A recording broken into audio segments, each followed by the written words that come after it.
Thanks for tuning in to LRGA Curves today. Make sure you smash that like button and smash that subscribe button. Oh, as you can see, somebody's birthday was recently. That would be mine. Thank you very much. Thank you very much. That would be my birthday that it was on January 17th. So I decided to make myself a little birthday area here in my home. And it was very nice and it's beautiful. And I decided to go ahead and do this video on the Real Housewives of Orange County Reunion Part 1 for their 15th season underneath my birthday balloons. Let's get started. Make sure you smash the like button and smash the subscribe button and hit that bell thingy so you can get notified next time I make a video. Let's get started. We're going to start with the looks. Rating them from 1 to 6, for me personally, Emily, Gina, and Elizabeth were my top 3. Kelly, Brownwin, and Shannon were my bottom 3. Okay? Put in the comments below what you thought about their outfits. It starts off with Gina and Brownwin's flashbacks tell their bickering and obvious what I think is a little sexual tension on Brownwin's part towards Gina now that we know she's a full-on self-proclaimed owning the role of a lesbian. That's her words. That was her outfit. Tomb Raider lesbian. She's owning it.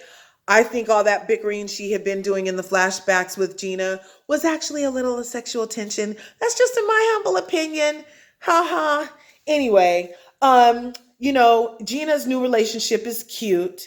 And Gina, they talked about the weird text that she got from Sean, Bronwyn's husband, that night that she was wasted, white girl wasted, and had to get a ride home. And then Sean sent her some kind of weird text talking about, I'm at the love pad, maybe you should come over here.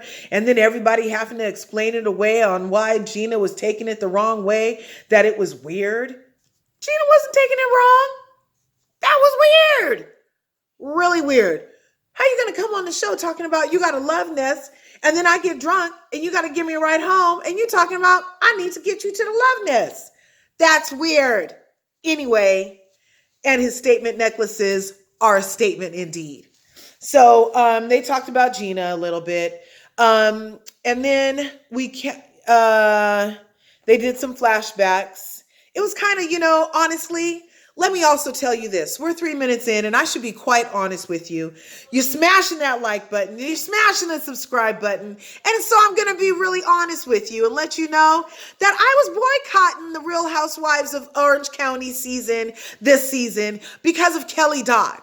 Because of Kelly Dodd and her shenanigans and her drunk wives matter and her thin in the herd comments and all the other stuff that she's done that is just like, it's just like, what are we watching here? Are we watching like some MTV, something about teen moms? Or are we watching something about Real Housewives of Orange County where they're supposed to have a little bit of class like in my pinky, but all they want to do is fight and accuse each other of doing white lines, vision, dreams of passion, and all that stuff, and accuse each other of doing all kind of stuff and wanting to check the financial records? It's really messy. And I did not participate. So I held my viewership until this reunion, and I still didn't watch it in real time. I caught it on a rerun. But yes, so I'm kind of not really into this whole Gina Brownwin flashbacks of bickering. I don't really have any skin in the game. Then they start talking about how Brownwin is obviously classist. And I did notice that the season I did watch, when she first came on, her and Dr. Deb mom, they had a lot to say about, no, she's not Brownwin. As a matter of fact, that's what I'm going to call her from now on, because she hates calling herself Brownwin. She's like, oh, you call me Brownwin? It's not Brownwin. And that's what Vicky called her herself too. She was calling her Brownwin. Brownwin hates it. Anyway, so Brownwin equates class and money as happiness, but she got money and no class, and she's still not happy, but she has a girlfriend, and so does her husband, and they have 7 kids. And as it turns out, she wasn't really attracted to men, but she had 7 kids with her husband of almost 20 years. But they always had threesomes and stuff for his birthday, but for her pleasure, obviously, because now she's a full-on lesbian. I'm not sure. I don't have any opinion, but that's what I got from this reunion. Okay, where are my other notes? Wait just a second. I was going to say that I'll take Gina's happy over Bronwyn's happy any day, because the bickering was about Brownwin downing Gina's 1,600 square foot house in her Brady Bunch situation with her 3 kids and his 3 kids, and they're blending the households and everything. And Brownwin was like, well, it's only 1,600 square feet. How can she be happy? And she has 8,000 square feet. But, anyway. So let's see. Yeah, that's all I have on that. And then Brownwin likes to have alternative facts. They catch her in lies, and she says, you didn't hear me right. But it was a lie. And then they go on to Shannon and her new boo. I hated Shannon's look the worst. Dude, is it a turtleneck or is it a mini dress? Are those platforms? Were you supposed to look like you escaped from Grease 2? I'll be your girl for all seasons scene. I'll be your girl for all seasons, all the year through. She looked like what, December or something in that freaking weird dress? No, Shannon, stop. Wear something up to date. Stop already, okay? Anyway, she kicked her boyfriend out. Her new boyfriend's name is John. John had to kick rocks because he wasn't following the COVID rules. And let's see what else. At this point, just from watching the reunion, I'm feeling like Shannon is a little bit Cynthia from Real Housewives of Atlanta at this point, and just thirsting for that ring. I mean, lady, can you be any more thirsty for a ring? Dude. Anyway, so then, of course, we were still talking about Shannon's freaking drinking. The last time I watched one of these episodes, we were talking about Shannon's drinking then, too. And she's always like, I'm not an alcoholic. Of course, Bronwyn jumps in because she's a self-proclaimed sober person. But it's coming out that, what is she sober from? Is it just alcohol, or does she like other stuff too? I don't really know. We're going to have to find out. Let's see. So, she just drinks her vodka and flashes on people, obviously. Shannon is very upset on the cutaway at Bronwyn's nakedness and her confronting her about the alcoholism, okay? And then they start talking about how COVID affected everything.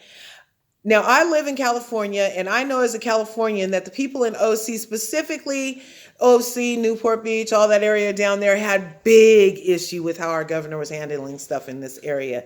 And that nobody in that area was happy about having to wear a mask or having to do any of the things that were required to help with quarantine. So they were talking about all of that. Emily ended up having COVID. Shane got really sick and he was in the hospital on IV. He even reached out to his daughters and was saying goodbye in a text and stuff because they couldn't come to the hospital. When the mayor finally lifted the shelter in place, of course they had a beach party because they're in a beach town, and said that everybody got tested and everybody was negative. Now, I don't know how they got those tests because not everybody out here in California was getting them tests. But if they was able to get a test and go to the beach party and not have to wear a mask and everything, then more power to them, right? Right. Okay. Smash that like button and smash that subscribe button. We're almost through. Emily and Shane fought during COVID, but they made up. And then Kelly started coughing. So Kelly was coughing, and Kelly was wanting to wear a mask and everything. And that's part of the reason I was saying that I wasn't digging Kelly this season, was her and her COVID stuff. So the next thing when they come back, they start with Kelly, and Andy is asking her about her shenanigans, and she's like, well, I hate wearing a mask. Do pants protect you from farts? She sounded so ignorant. I'm just like, really, Kelly? Really? And then she's sorry, not sorry. And she's taking things all lightly. And, Andy says straight out that, we were getting a lot of backlash about you and all your shenanigans, and people were boycotting the show because of you. Yeah, I was boycotting the show because of her. Think about how much you have to dislike a character on a reality show when you're craving for real new content. Have it at your fingertips and don't engage because of their shenanigans off screen. That's how I feel about Kelly Dodd. Anyway, she's all, well, my fan base hasn't gone anywhere, but I think it's more because she's a Trump supporter than anything. And then she said, well, actually, my fans think that you're anti-American because you don't like Trump. That's another reason why I can't with the real Karens of Orange County. Especially after a summer of Karenism, I really can't see watching these ladies act like Karens. Whatever. Anyway, I don't even feel like talking about Kelly anymore and her explaining her nonsense and all of that. I can't. I don't even want to indulge her. I am interested to hear her claim about being black somehow now, though, when she's called on the carpet in the next episode of the reunion. Somebody says something about her racist remarks or something, and she's like, I'm black! But play the video about how she says she doesn't even like black guys, and so whatever, Kelly, I'm not even talking about you anymore. You'll have to watch the thing yourself if you want to see what Kelly did. Let's see. And then it goes on to Gina and Brownwin. Nope, I already did Gina and Brownwin. That was Kelly. And then we have, I have notes. I have good notes. I'm sorry, you guys. Okay. And then we go on to Emily and Shane. It was a long haul while he was sick on the COVID and everything, like I told you. And Bronwyn is really like twisted. She's twisted like Kenya Moore twisted on Real Housewives of Atlanta twisted, like cut to the white meat, treachery is afoot twisted. Okay, she's like pulling financial reports, title reports and everything on the new chick Elizabeth or whatever her name is. Elizabeth seems like a nice girl, her and her jawline and her billions and her Ferraris and all that stuff. Seems like a nice girl. I don't have any skin in the game, like I said, on any of it.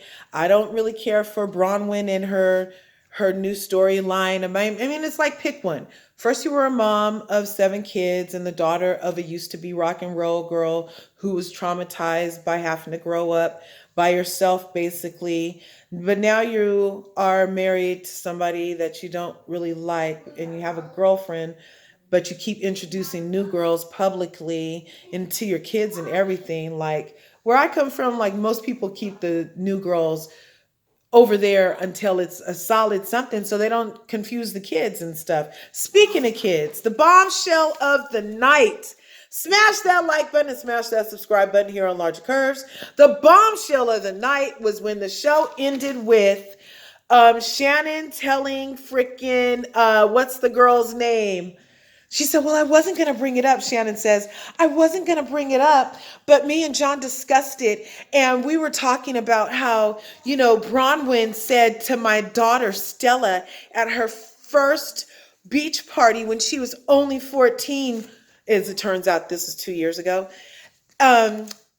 If you want the good stuff, let me know. I can give you my dealer's number or something. What Shannon actually said is, I can get you the good stuff. Oh, if you want the good stuff, text me. That's what Shannon is saying. Bronwyn told her then 14-year-old daughter, Stella, was if you want the good stuff, text me. And then Bronwyn gets up and cries off stage, exits stage left, talking about she was so drunk she doesn't really remember what she said to who and when she said it. Like I said, I don't have any skin in the game. I'm just doing a review. I used to really like that show a lot. Um, and I hope that the review was at least entertaining. You're probably going to have to go back and watch it. It was boring. I mean, I don't even really have anything else to say. The highlight was what they just said about Shannon saying that Bronwyn told Stella, but they just said the reunion was last night, right? Lo and behold, People magazine is reporting today that Bronwyn, Shannon, and Sean, Bronwyn's husband, who she doesn't really like but has kids with, are all saying that it was just a lie. It's a lie. It's a lie.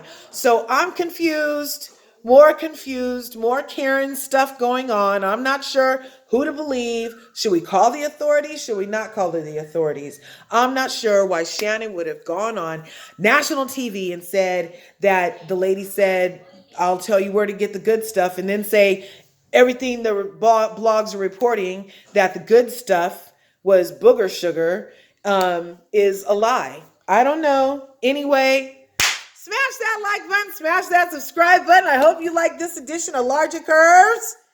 Leave a comment below if you have anything to say. Which look was your favorite? What do you think about Bronwyn offering Stella the good stuff? What do you think about Shannon waiting 2 years to divulge that she offered her minor daughter the good stuff? What do you think about any of it? Do you like Kelly Dodd? Did you indulge? Did you hold your viewership power? Or did you boycott? Or did you like the new content? Did you like this episode? Did you like the season? I don't know. Like I said, I was just doing a review. Practice makes perfect. Anyway, I hope you like this show. LRGA Curves. Smash the like button. Smash the subscribe button. Like I said, yes, it was my birthday. And we're still going to be celebrating. I don't know how much longer I'm going to leave these balloons up. But anyway, have a great day. See you in the next video. Peace.